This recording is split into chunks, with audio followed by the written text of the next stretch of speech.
Selamat pagi teman-teman. Apa kabar? Bunda harap semuanya dalam keadaan sehat walafiat dan teman-teman tetap semangat dalam belajar. Hari ini kita akan belajar tema 2, subtema 1 dan pembelajaran 1. Sebelum kita memulai belajar, Bunda akan menyampaikan tujuan pembelajaran hari ini. Yang pertama adalah menjelaskan organ pernapasan pada hewan. Yang kedua adalah mengklasifikasi beberapa pertanyaan-pertanyaan penting dalam melaksanakan kegiatan wawancara.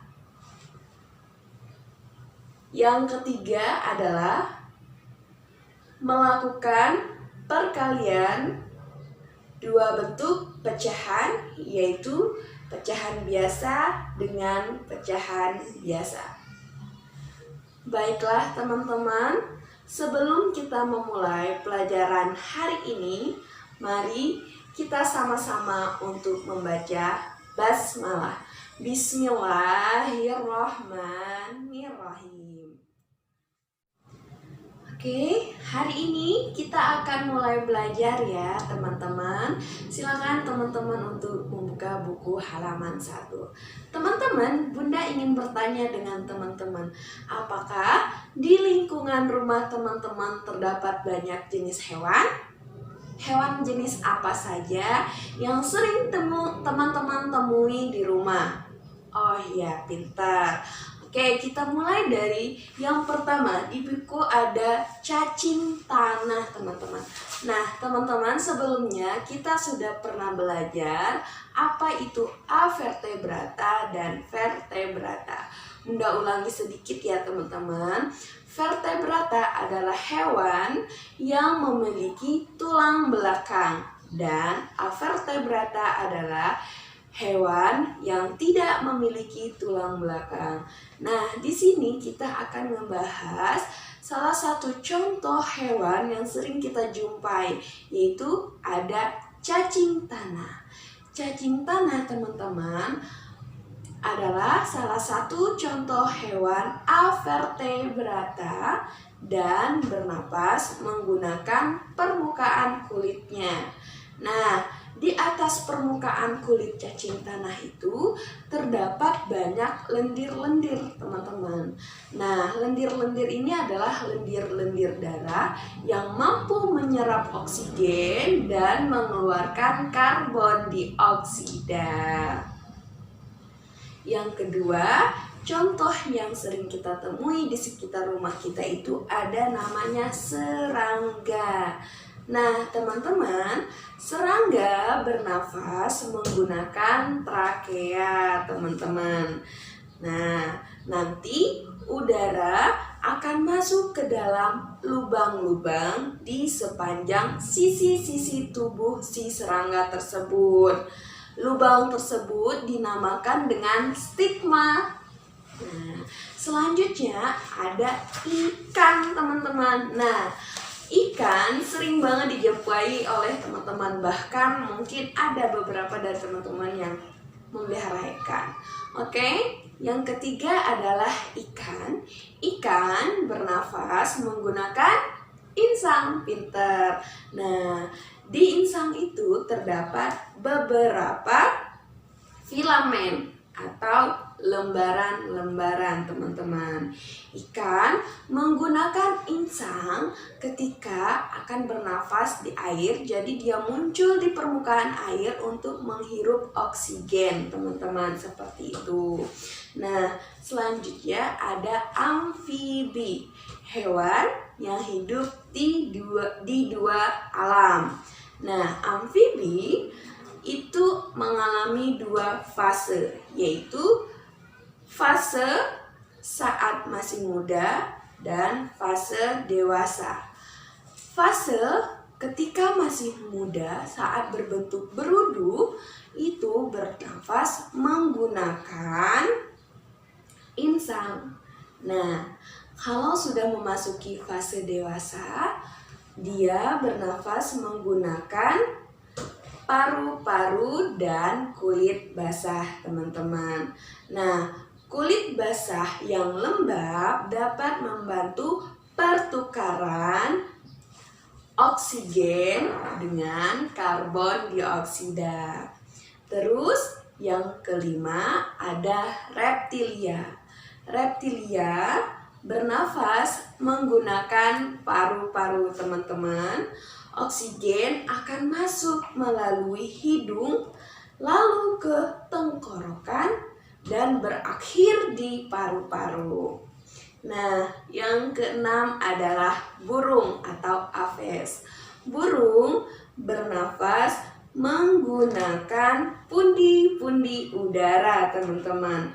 Pada saat terbang, karena paru-paru si burung ini tidak berfungsi dengan sempurna, maka pada saat terbang burung dibantu bernafas dengan pundi-pundi udara atau kantung hawa, teman-teman. Nah, kita akan membahas tentang wawancara. Sering kita dengar teman-teman dengan kata istilah wawancara. Bahkan di kelas sebelumnya, teman-teman telah sering melaksanakan kegiatan wawancara. Jadi ada beberapa pertanyaan atau kata-kata penting yang dapat teman-teman gunakan pada saat melakukan wawancara.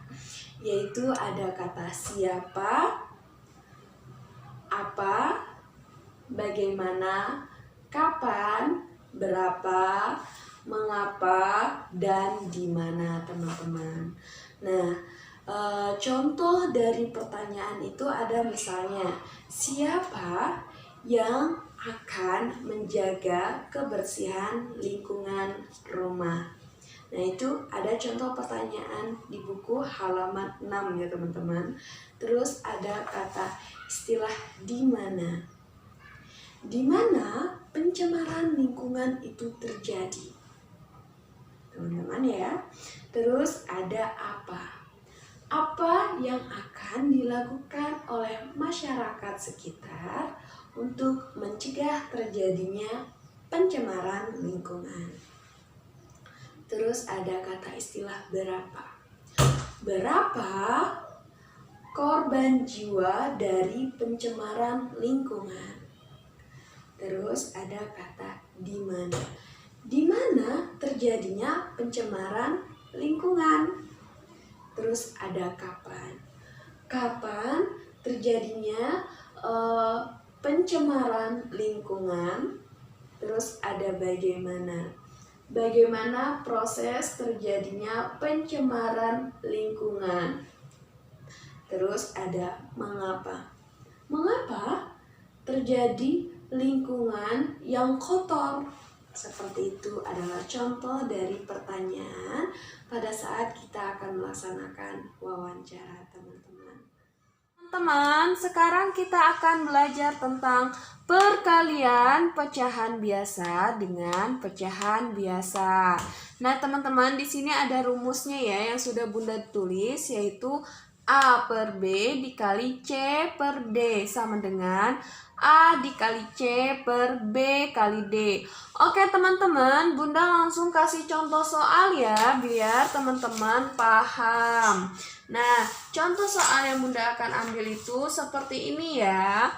3 per 4 dikali 1 per 3 sama dengan 3 kali 1 per 4 kali 3 sama dengan 3 per 12. Oke teman-teman, tipsnya itu adalah atas kali atas per bawah kali bawah ya. Nah, selanjutnya itu contohnya itu adalah 3 per 4 dikali 4 per 6. Apa teman-teman kuncinya? Atas kali atas per bawah kali bawah, teman-teman. Sama dengan 3 kali 4, 12. 4 kali 3 berapa 4 kali 6 berapa teman-teman? Pintar, 24. Nah, Bunda kasih contoh lagi ya teman-teman, sebentar. Nah, contohnya itu ada 7/8 dikali 3/7 sama dengan apa kuncinya? Atas kali atas per bawah kali bawah sama dengan 21/56. 8 kali 7 sama dengan 56. Pintar. Satu lagi ya.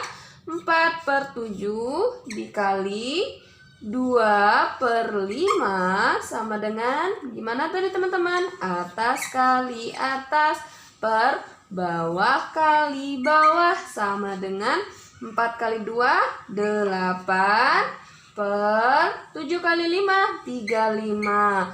Apa kuncinya teman-teman? Atas kali atas per bawah kali bawah. Oke teman-teman. Baik teman-teman, Bunda rasa cukup untuk pelajaran hari ini. Sebelum Bunda tutup pelajaran hari ini, teman-teman, Bunda minta tolong teman-teman untuk mengerjakan tugas di buku halaman 13 pada nomor 4, 5, 6, 7, dan 8 ya teman-teman. Ingat, di halaman 13 nomor 4 sampai nomor 8. Tetap semangat, jaga kesehatan ya teman-teman. Bunda akhiri, billahi taufik wal hidayah. Wassalamualaikum warahmatullahi wabarakatuh.